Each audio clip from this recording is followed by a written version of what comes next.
दिल्लीमध्ये भाजपचा मोर्चा निघालाय।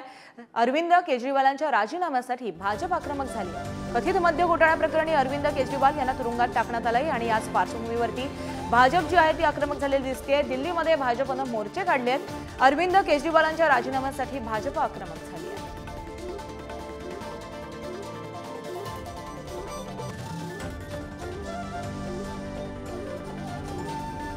तर दिल्लीमध्ये भाजप आक्रमक झालेले दिसते। केजरीवालांच्या राजीनाम्याची मागणी भाजप करताना दिसतात। कथित मद्य घोटाळा प्रकरणी अरविंद केजरीवाल यांना तुरुंगात टाकण्यात आले। तुरुंगवास त्यांना झालेला आहे। दिल्लीमध्ये भाजपचे कार्यकर्ते जे आहेत ते त्यांच्या राजीनाम्यासाठी आक्रमक झालेले दिसतात। आपण हे दृश्य पाहतोय, त्या दृश्यातून त्यांच्या कृतीतून त्यांची आक्रमकता दिसते। एकच मागणी आहे ती म्हणजे केजरीवालांच्या राजीनाम्याची। आता याकडे कसे पडसाद उमटतात, याकडे सरकार कसं लक्ष देते हे सुद्धा पाहणं महत्त्वाचं ठरणार आहे। तर अरविंद केजरीवालांना ईडीने चुकीच्या पद्धतीने अटक केली असं वक्तव्य वैभव नाईक यांचं समोर आलंय। ईडी भाजपच्या तालावर नाचते असं सुद्धा वैभव नाईक म्हणतात। इंडिया आघाडी अन्याय सहन करणार नाही, एकत्र येत आंदोलन करण्याचा वैभव नाईक यांनी इशारा देखील दिलाय।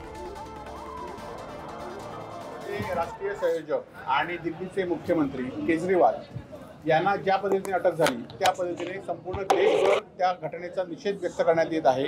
आजच्या केजरीवालांना जी अटक झाली त्यांचा कुठेतरी संघर्ष रस्त्यावर येता कामा नये, त्यांचा विरोध रस्त्यावर येता कामा नये म्हणून जी दडपशाही झाली त्या दडपशाहीचा जिल्हा प्रशासनाचा सर्वप्रथम आम्ही सर्वजण निषेध व्यक्त करतो। आणि तुम्ही किती अशी दडपशाही केला तर निश्चितपणे येणाऱ्या 8 दिवसामध्ये आम्ही सगळेजण एकत्र बसून निवडणुकीची आचारसंहिता आहे, परंतु अशा कायद्यांना किंवा गुन्ह्याला भीक न घालता आम्ही तीव्र असं आंदोलन करणार आहोत।